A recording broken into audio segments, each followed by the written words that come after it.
I just wanted to make a quick video on how Longtail Pro Platinum gets that KC rating, or the organic competition score.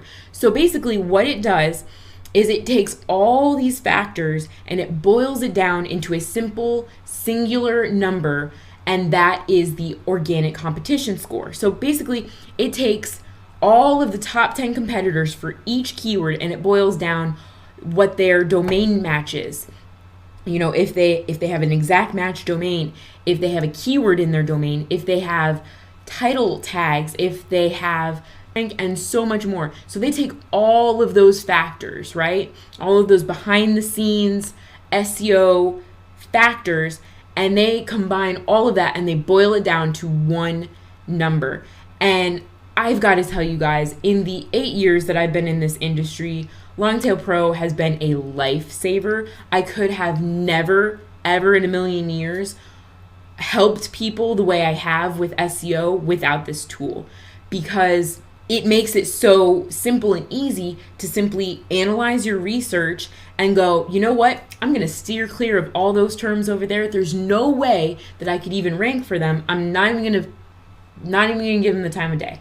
All I want to focus on are terms that I can actually rank for, and that's what Longtail Pro helps you do. So it takes all of this messy data that you could spend literally hours and days researching yourself, but instead of doing that, it does all that for you. It has its own algorithm, and it takes all those factors into account and gives you a number, and that number between 1 and 100, 100 being the hardest to rank, and 1 being the easiest to rank, that's what it gives you as the organic keyword competition. And it has served me so well. I just can't talk good enough about it, because this is what I built my whole SEO company on, was these keyword ranking scores, because without it, I wouldn't have known how to predict what kind of strategy that we needed, how much content was needed to rank someone.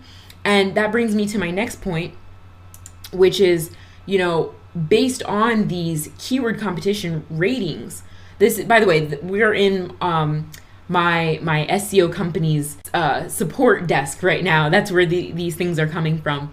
So basically, in the keyword competition scores, you're going to have, you know, between 1 and 10 is very, very low, super duper low. And that can be ranked within a few weeks even. And then when you have basically anything that's under a 20 can be ranked within a few weeks, as long as you're doing, you know, blogging or content marketing. The thing that people may not understand is that in order to rank a keyword, for any keyword, you have to have content that these terms are connected to. Even though your terms may be in your website, that's not enough anymore for it to rank, because everyone has that. So now it's all about how much content are you producing, and that's what determines whether you're getting a lot of backlinks and your rankings. So I just want to make that known for people, because I know it's a little confusing for some people that don't know how SEO works, but that's how it works. And that's why content is king, because your keywords are connected to this content. Let's say it's a video even. Inside of your video, and as you're talking, you know, I've used the word digital marketing a lot in this course. So if I were to upload this to YouTube and transcribe it and create a description and create a title and all those things and optimize it well, although digital marketing itself is a really high keyword term, if I use something like a long keyword term like digital marketing training in 2017 for beginners, I may be able to rank for that term. So because it's such a long tail phrase, and if it was under a 20 KC rating, then I could rank for that very quickly. So the two things I just wanted to reiterate is, obviously here, the organic competition, the lower it is, the better it is and the easier it is to rank for. And you have to have content released on a regular basis in order to rank for these keywords, no matter how easy it is. I think the lowest keyword term I've ever seen was a 7. That's probably the lowest I've ever seen in my 8 years of doing SEO, and it was able to be ranked for very, very quickly. Now, these these competitions will change over time, because as more people market for a term, the competition will go up. As less people market and produce content for a term, it will go down. So that's how it fluctuates like that. Now, like I've said before, if you're under 25, you're pretty safe. 20 is that sweet spot. You're definitely going to be able to rank for that keyword within a few weeks, as long as you create 1 or 2 blog posts around that term every week. That's basically the formula for that. Now, once you start getting into the 25 range, anything that's a keyword that's like a 25, you need to step up your content marketing game as well.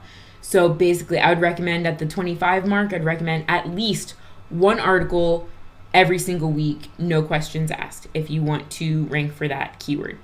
When you go up to 26 to 30, that needs to go up to at least 2 articles every week, and so on and so forth. So if you have keywords that are super duper high with their organic competition, 40, 45, you need to be churning out that content. You need to be doing like a blog post every day in order to, get those rankings up there.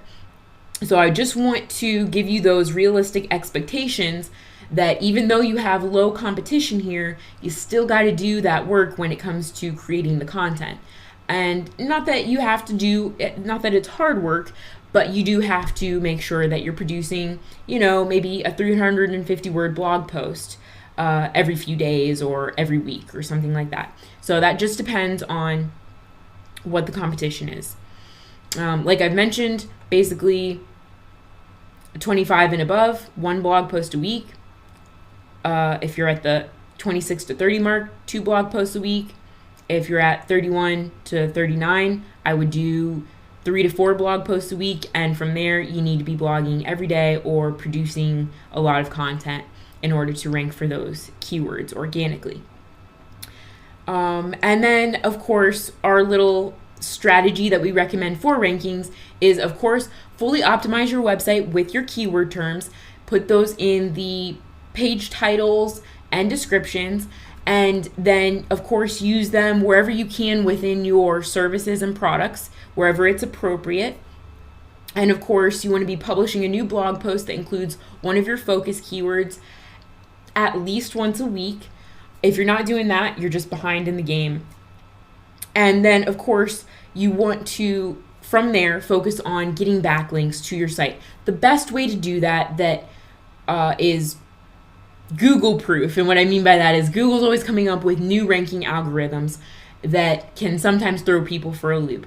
If you want to avoid getting thrown for a loop, then the way to do that is by producing high quality content, whether it be videos, infographics, or blog posts. It needs to be high quality, very engaging and rich.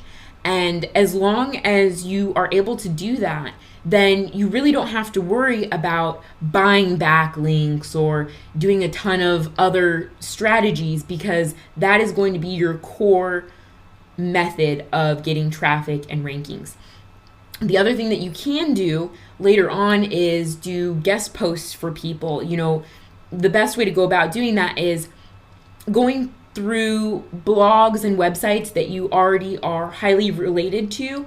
So other, blogging blogs in your industry, or other SEO blogs in your industry, or other digital marketing blogs or websites, and going and, replying to, commenting on their websites and blogs over a period of time. And then once you have given some good quality and value with your comments, then go ahead and reach out and tell them, oh, I really liked your post on XYZ. I would like to do a companion piece that I think would work well, and reach out to them for a guest post opportunity. And some people will do that and make connections with you. Other people won't, but you never know until you try. So if you are having issues, if you've been blogging and you're in a consistent content marketing strategy, that would be the next step to take in order to get even more traffic and get your content spread around even further by getting on other blogs and other websites. So that is my tips in a nutshell. Basically, I hope this has been helpful for you for knowing how much content you need to produce when it comes to that organic competition score, and knowing how to read that and how to utilize that. So with that being said, join me in my last video and we will finish up this course.